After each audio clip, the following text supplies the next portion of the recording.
before we go for a coffee break. Our next presenter is Stephen Pearce, sitting next to me. Please welcome him. The floor is all yours. And just to be clear, once you're on stage, your time starts. So, so the 15-minute clock starts once you're on stage. So, time is on. Bismillah ar-Rahman ar-Rahim, in the name of God, most gracious, most merciful. Assalamu alaikum rahmatullahi wa barakatuh. Good morning, my distinguished leaders, colleagues, and partners in sustainable development. My name is Stephen Pearce. I'm the CEO of Pearce Sustainability Consulting Group. I'm not here from California, but we're setting up operations right now in East Africa, and we have operations in Tunisia, and we're currently looking at the UAE, inshallah. Anyway, so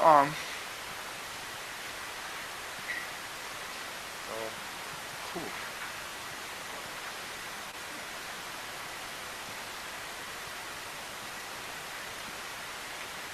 It's not working.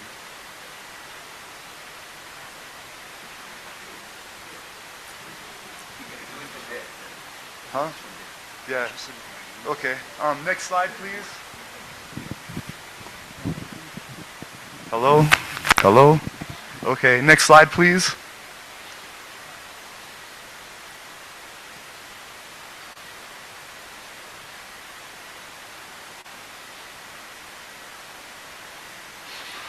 Anyway, Africa today stands at historic crossroads, not just of climate vulnerability, but of climate opportunity. Across the, next slide please. Across this continent, we all see the pattern repeating itself again and again. Droughts that become food crisis, floods that become economic collapses, heat waves that become displacement, governance gaps that become security threats. But let me begin this morning with one powerful truth. Not one of these crises are surprises. Not a single one. Every major climate linked, go to, okay, we're at the right. Yeah, slide 4.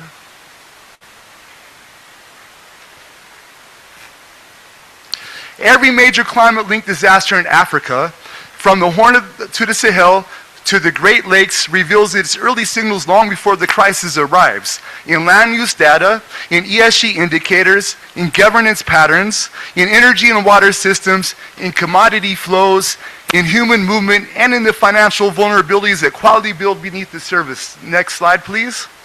Yet, despite all of these signals, our systems are still designed to react. We build a response after the flood. We mobilize the drought. We mobilize after the drought becomes famine. We intervene after conflict is already spread. We invest after communities have already been displaced. Africa is paying the highest price for the world's delays, but Africa also holds the greatest opportunity to change the global model. Next slide, please. Today, I want to show you how Africa can flip this model entirely. How can we move from reaction to prediction? From late intervention to early prevention? From isolated ESG reports to integrated climate security intelligence? From fragmented data to a unified system that sees risk before it becomes crisis? The future of this continent and the stability of the world will not be defined by those who respond the fastest, but by those who predict the earliest. Prediction is power. Prediction is sovereignty. Prediction is security, and prediction is an investment confidence. And prediction is how Africa moves from climate victimhood to climate leadership. Today, I want to walk you through exactly how ESG Foresight, SDG-linked intelligence, sustainability technologies can transform national planning, humanitarian response, and regional security. Because the next era of development will belong to nations that see the future before it arrives and prepare for it with purpose. And make no mistake, Africa can lead the world into this new era. Not someday, not eventually, now. Next slide, please. Today, many nations, not only in Africa, but across the global south and even advanced nations, are still using 20th century tools to solve 21st century climate risk. The result is predictable. We are always one step behind the crisis we already saw coming. And the problem is not simply environmental or economic. The problem is structural. Built into the systems we use to measure, respond, plan, and govern. Now let me break this down to you clearly. Next slide, please. Number one, environmental degradation accelerates conflict. Across this continent, when the land collapses, everything built on that land, economies, governance, and stability, begins to collapse with it. When environmental systems weaken, we can see a chain reaction. Route shifts, water becomes scarce, crops fail, livelihoods evaporate, tensions escalate, communities migrate, and competing groups collide. You could draw a straight line across Africa, from Somalia to northern Kenya to Ethiopia to the Sahel, and you see the same pattern unfolding again and again. Next slide, please. Now, let's take a look at the Sahel. The Sahel is not simply experiencing insecurity. The Sahel is experiencing environmental insecurity that has become political and military insecurity. In regions where rainfall has dropped by up to 40% over the last decades, every climate impact multiplies local tensions. Land degradation turns into competition. Competition turns into unrest.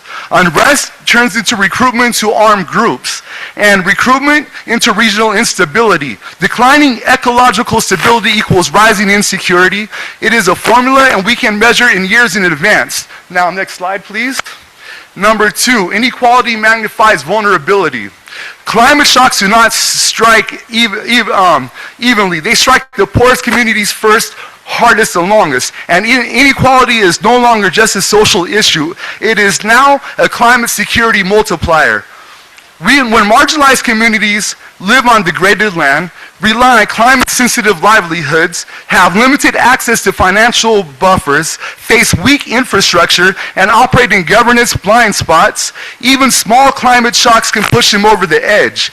This is why two communities experiencing the same drought or the same flood can experience entirely different outcomes. Inequality determines resilience. Next slide, please. Number three, weak governance creates blind spots, and blind spots create crises. Whenever governance gaps overlap with climate shocks, the response fails. Not because governments don't care, but because the structures cannot keep pace. We see this in the late early warning dissemination, unprotected critical infrastructure, poor land use enforcement, fragmented ministry mandates, and the absence of integrated risk systems. What's important to understand here is this. ESG governance indicators actually predict these failures long before the crisis arrives. When government's strength drops, when corruption indicators rise, when fiscal health declines, when institutions weaken, when social cohesion deteriorates, these are not abstract numbers. These are early warning signals telling us a crisis is coming. Next slide, please. Number four, reliance on post-disaster funding is financially unsustainable. Africa loses billions of dollars every year rebuilding infrastructure, communities, and economies after disasters that could have been prevented at a fraction of the cost. We must move from crisis management to resilience management. From reactive humanitarian aid to predictive climate security systems. From after-the-fact interventions to satellite-driven foresight. Now let's take a look at the Sahel again. The Sahel is not simply experiencing insecurity. The Sahel is experiencing environmental insecurity that has become political and military insecurity. Wait, hold on, sorry. Okay, my bad. Number three, weak governance creates blind spots and blind spots create crises. Next slide, please. Whenever governance gaps overlap with climate shocks, the response fails, not because governments don't care. Why do I have? Okay, hold on. Okay, sorry about that. Because every time we rebuild, because every time we rebuild, we could have prevented, we weaken future resilience. Now, let me give you detailed continental examples. Case one. East Africa drought cycle, a predictable emergency. The East African drought cycle is not a surprise. In fact, the signals were visible for years in advance in declining vegetation cover, abnormal sea surface temperature anomalies in the Indian Ocean, increasing livestock stress, dust and particulate matter rises, reduced groundwater recharge, failing governance capacity indices, and ESG agricultural risk score showing rising fragility. Yet the response consistently arrives 18 to 24 months too late. We wait until crops fail, herds collapse, children become malnourished, and migration surges, and only then do we release funds. This is not a failure of compassion, it is a failure of forecasting. The data existed, but the integration did not. Next slide, please. Now, case number 2, Mozambique, cyclones Idai, Kenneth, and the compounding effect. So Mozambique knew it was vulnerable. The whole world knew that Mozambique was vulnerable. But vulnerability is not the same as readiness. Here's what the data showed before the cyclones. High ESG governance risk, weak infrastructure resilience indices, rapid urban expansion without climate proofing, soil degradation around key transport corridors, deforestation amplifying flood risk, low insurance penetration, and limited emergency response capacity. Now, every one of these indicators predicted not only that a disaster would occur, but that the damage would be catastrophic. The problem was not the lack of data. The problem was the lack of rapid financing, integrated cross-ministry early warning, resilient infrastructure design, and pre-position response systems. But by the time that the cyclone Idai made landfall, the vulnerabilities were so deep that the disaster multiplied itself. Next slide, please. The conclusion is clear. Africa does not lack climate data. Africa does not lack ESG data. Africa does not lack early warnings. What Africa lacks and what global systems lack as a whole is integration. The ability to merge climate data, ESG indicators, governance metrics, land use analytics, infrastructure vulnerability, energy and water systems, human mobility patterns, and finance risk indicators into a single predictive picture that allows leaders to act before the crisis forms. And this is exactly where predictive sustainability intelligence changes everything. Next. Now here's the solution. If section 1 explains the structural problem, section 2 explains the path forward. Predictive ESG foresight plus integrated early warning systems equals climate security. This single formula is the core of today's presentation because climate security is no longer about reacting quickly. It is about predicting accurately, and this is where Africa can change the global development model. Next slide, please. The predictive ESG model, ESG is a strategic intelligence. Now, for many years, ESG was treated as a reporting framework, a document, a compliance exercise, something produced once a year and then forgotten. But ESG is far more than that. ESG is a strategic intelligence system. When properly modeled, ESG is capable of showing where landscapes are failing, where communities will become vulnerable, where governance will experience stress, where infrastructure will collapse, where water systems will break, and where migration pressure will rise. Next slide, please. This is exactly the architecture behind my own system, predictive sustainability intelligence, combining climate analysis, ESG metrics, geospatial intelligence, and governance patterns into a single predictive lens. Next slide, please. Now, let me break down the components of this model.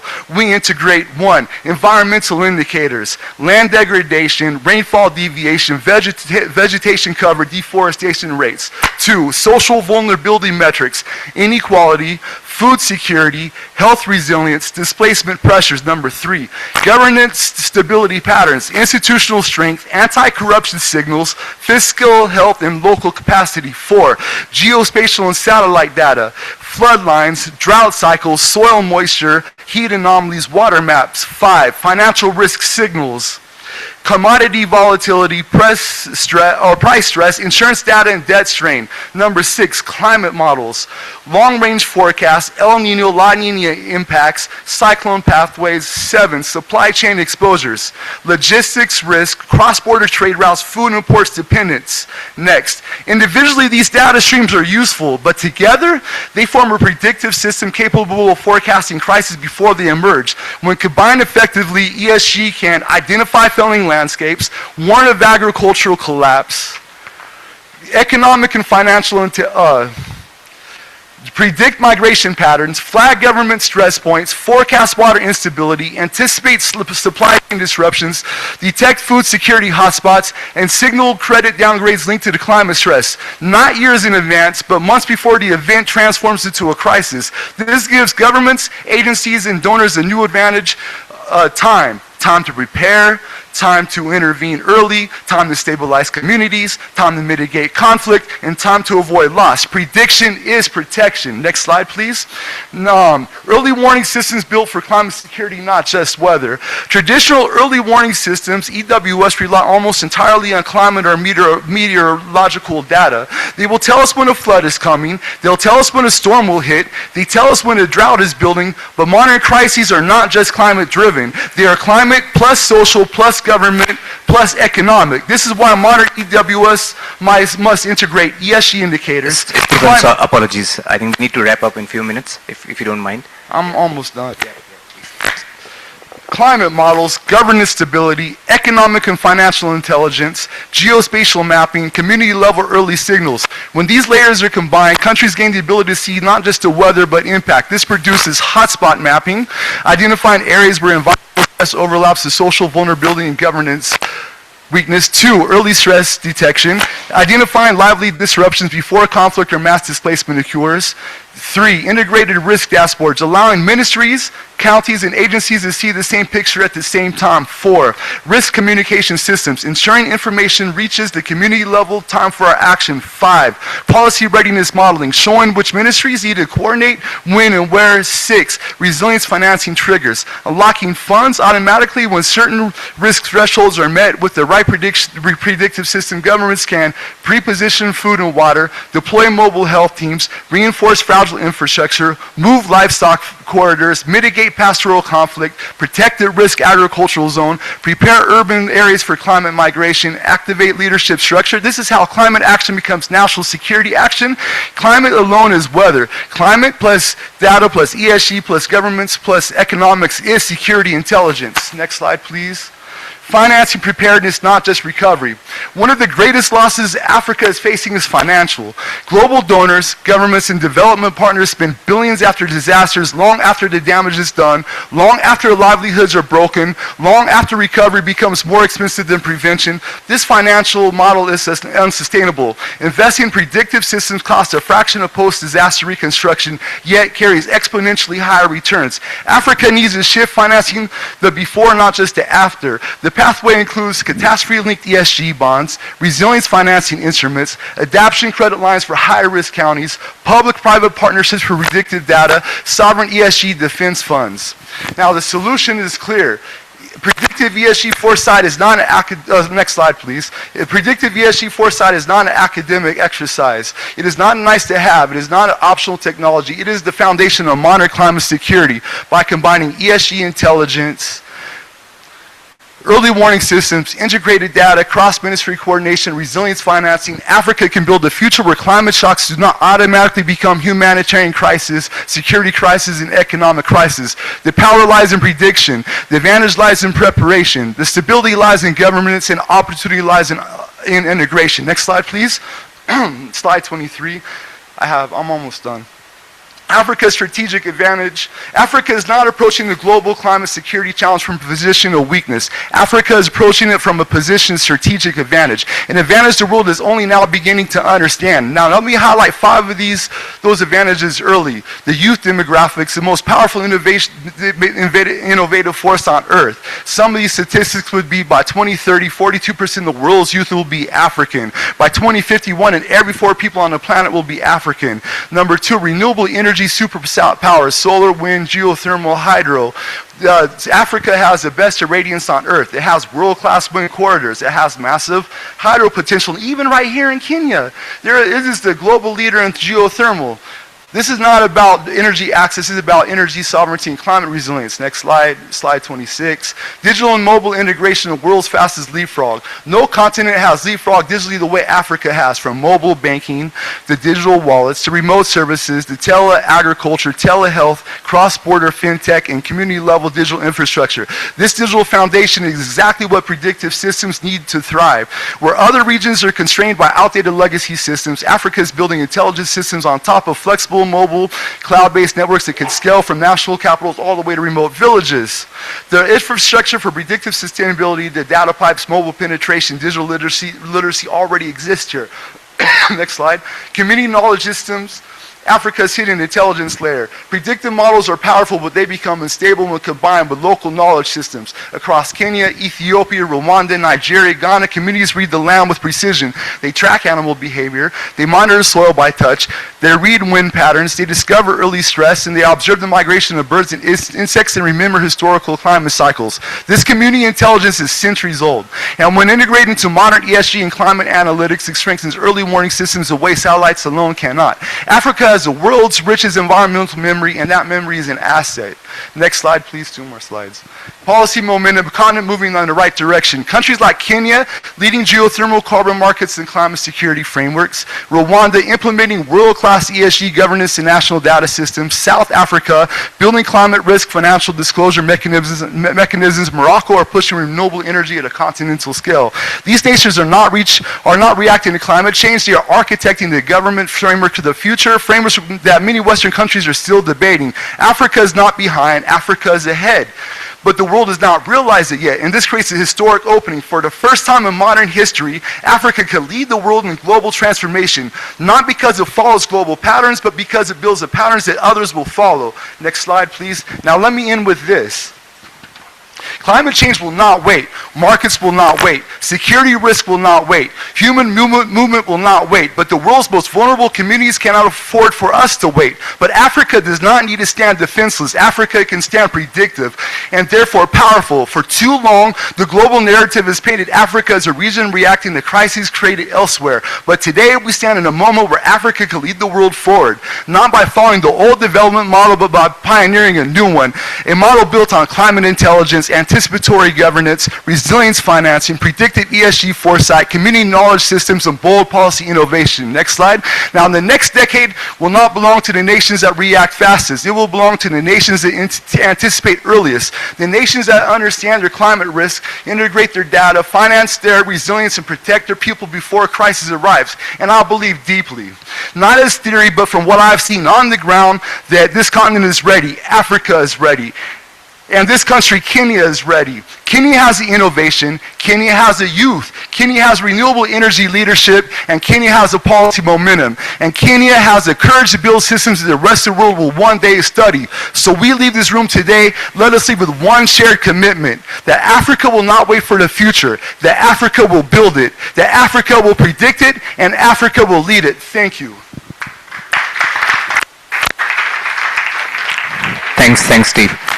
Okay, with that, we'll go for a break, networking plus coffee, I believe. So we'll break for 20 minutes, and